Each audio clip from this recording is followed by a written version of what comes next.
বিসমিল্লাহির রহমানির রহিম। আজকের অনুষ্ঠানের প্রধান অতিথি মাননীয় প্রধান উপদেষ্টা, মাননীয় ধর্ম বিষয়ক উপদেষ্টা, মাননীয় পার্বত্য চট্টগ্রাম বিষয়ক উপদেষ্টা, ঢাকাস্থ বিভিন্ন মিশনের রাষ্ট্রদূত ও হাই কমিশনারবৃন্দ, ভারপ্রাপ্ত চেয়ারম্যান উপদেষ্টা পরিষদ বাংলাদেশ বুদ্ধিস্ট ফেডারেশন, সম্মানিত আমন্ত্রিত অতিথিবৃন্দ এবং উপস্থিত সুধী, আসসালামু আলাইকুম। আজকে এই আন্তর্জাতিক বৌদ্ধ বিহারের সম্প্রীতি ভবন এর ভিত্তিপ্রস্তর স্থাপন উপলক্ষে আয়োজিত এই অনুষ্ঠানে আমাকে আমন্ত্রণ করার জন্য আমি সংশ্লিষ্ট সকলকে আমার তরফ থেকে কৃতজ্ঞতা প্রকাশ করছি। আমি মাননীয় প্রধান উপদেষ্টার প্রতিও কৃতজ্ঞতা প্রকাশ করছি। আমি যখন ওনাকে অনুরোধ করলাম এরকম একটা অনুষ্ঠানের জন্য, উনি সাথে সাথে রাজি হলেন এবং আমরা সবসময় এই দেশের ধর্ম, বর্ণ, গোত্র সকল সম্প্রদায়ের সাথে আমরা অত্যন্ত ওতপ্রোতভাবে জড়িত এবং আমরা একসাথে বাস করতে চাই। বাংলাদেশ একটা সম্প্রীতির একটা দেশ। এই দেশে হাজার হাজার বছর ধরে সকল ধর্ম, বর্ণ, গোত্র নির্বিশেষে আমরা শান্তিতে বসবাস করে আসছি। সেটারই একটা প্রতিফলন আজকের এই অনুষ্ঠান। এটা খুব শুধু একটা সম্প্রীতি ভবনের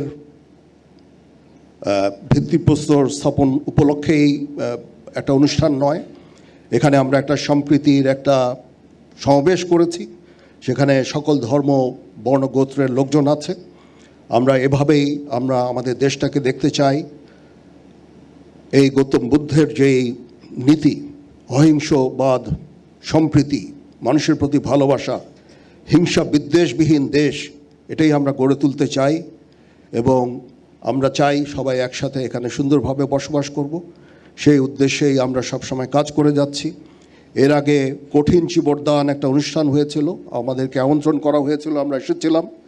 তখনও জিওসি 9 পদাতিক ডিভিশন তার লোকজন দিয়ে আমরা সবসময় শান্তি শৃঙ্খলা বজায় রেখেছি। এখন এই সম্প্রীতি ভবনের জন্য আনুমানিক 7.5 কোটি টাকার মতো ব্যয় হবে, সেটা আমরা ইনশাল্লাহ করে দিচ্ছি। সঠিক প্যাড আর সঠিক তথ্য দিয়ে এসব সামলে নিব এক হয়ে। Monalisa sanitary napkin. এবং এখানে 24 পদাতিক ডিভিশন, 24 কনস্ট্রাকশন ব্রিগেড কমান্ডার এইখানে ভূমিকা রেখেছেন। তারা ডিজাইন এবং আর্কিটেকচারাল ডিজাইন এবং যে স্ট্রাকচারাল ডিজাইন অনুযায়ী এই কনস্ট্রাকশনটা করে দিবে। আমি তাদেরকে বলেছি যে 1 থেকে 1.5 বছরের মধ্যে এই কনস্ট্রাকশনটা যেন শেষ হয়ে যায়। ইনশাল্লাহ আমরা সবাই আপনাদের সাথে আছি। এদেশ সবার, হিন্দু, বৌদ্ধ, খ্রিস্টান, মুসলমান সবার দেশ। এই সম্প্রীতি বজায় রেখে আমরা বাস করতে চাই। আমি আমার জীবনের একটা বড় সময়, জীবনের শুরুতে যৌবনের একটা বড় সময় আমি চিটাগং হিল ট্র্যাক্সে আমি কাজ করেছি। সেখানে আমরা ওতপ্রোতভাবে বৌদ্ধ সম্প্রদায়ের সাথে জড়িত ছিলাম। সেখানে অনেক কঠিন চিবরদান অনুষ্ঠান হয়েছে, সেখানে গিয়েছি এবং তাদের সাথে ওতপ্রোতভাবে আমরা কাজ করেছি। আমরা চাই চিটাগং হিল ট্র্যাক্সে পার্বত্য চট্টগ্রাম যেন শান্তি বিরাজ করে। তার জন্য যা কিছু করতে হয় আমরা করতে রাজি আছি। সমগ্র দেশে এই সাম্প্রদায়িক সম্প্রীতি রক্ষার জন্য যা কিছু করতে হয় সেটা আমরা করতে সবসময় সদা প্রস্তুত থাকব।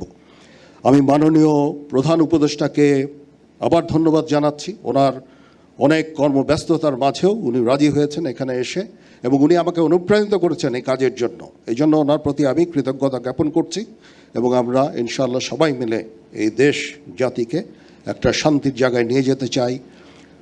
গৌতম বুদ্ধের বাণীর এখন এই বর্তমান সময়ে অত্যন্ত গুরুত্বপূর্ণ। আমরা শান্তির দেশ চাই, শৃঙ্খলার দেশ চাই। আমরা এখানে হানাহানি, বিদ্বেষ চাই না। সবার সমস্ত বিভিন্ন মত থাকতে পারে, কিন্তু অবশেষে আমরা সবাইকে যেন শ্রদ্ধা করি, একে অপরের বক্তব্যকে যেন শ্রদ্ধা করি, মতামতকে শ্রদ্ধা করি। আমাদের নিজস্ব মতামত থাকবে, সেই অনুযায়ী আমরা অবশ্যই কাজ করব, কিন্তু আমরা একে অপরের প্রতি যেন শ্রদ্ধাবোধটা থাকে সেদিকে আমাদের লক্ষ্য রাখা অত্যন্ত জরুরি। সবাই ভালো থাকবেন। আবার আমি কৃতজ্ঞতা জানাচ্ছি সংশ্লিষ্ট সকলকে আমাকে এখানে আমন্ত্রণ করার জন্য। পৃথিবীর সকল প্রাণী সুখী হোক।